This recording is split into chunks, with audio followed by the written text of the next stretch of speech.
Early in the morning, one of my aunt came to our house because our house was stationed up higher on the hill.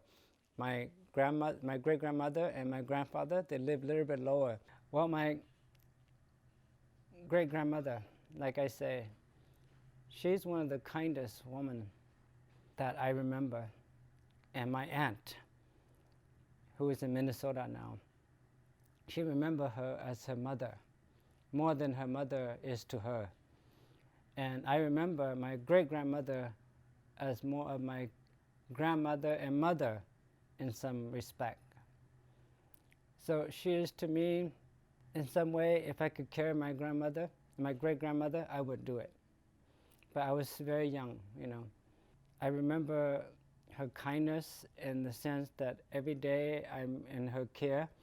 She would take a little sticky rice, mold it into a ball in her palm, put in a little tiny stick, and roast it on the flame so it gets golden and crisp.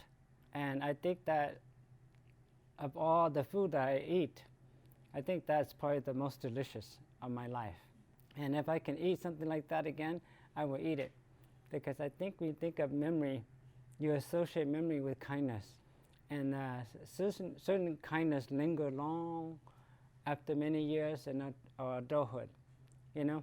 So I think that her kindness and small care to me, little things like that, tells me that I'm a human being, you know, and certain things that we do to each other translate to the microscopic being of humanness. So my grandmother is the epiphany of what it is to be human. And I think that when I write, I think of a time when I'm closest to a good human.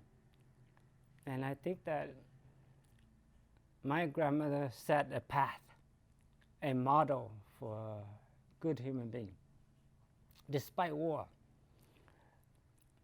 So one night, my aunt came, well, more in the morning, like 3 or 4 in the morning, before the sunrise, and was pounding on the door.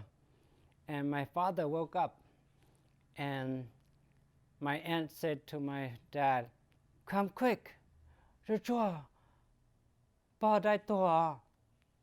Quickly, Grandma hanged herself. And my father took a torch and lighted up, and I woke up too, and I followed my dad down the hill to where my grandfather and my grandmother, my great-grandmother, they live. I think I was the youngest witness to her death of all the people. I see her, my picture of her is I see her hanging on the corner of her house with a long rope in her neck. And my father had to hold her feet up to loosen the noose on her neck.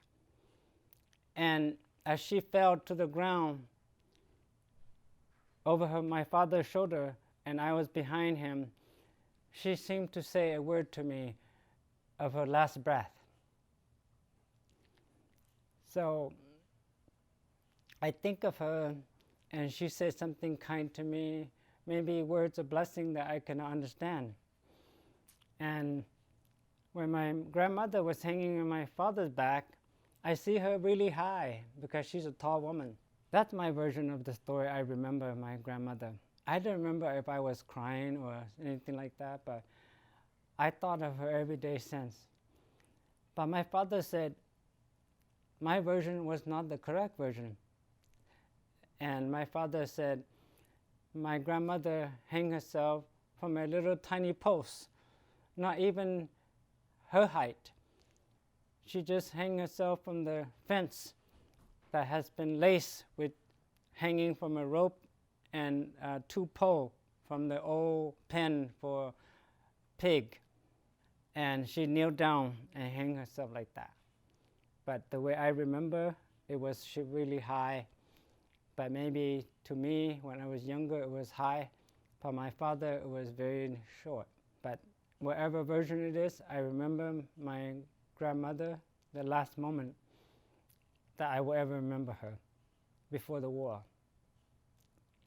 So that's one of the good human beings that we Hmong people have, and I think each of us hold dearly memories of someone we truly love. And I think that aside from my parent, my great-grandmother was the stronghold, the strong spirit for me. And who is to judge the way she go, the way she had gone?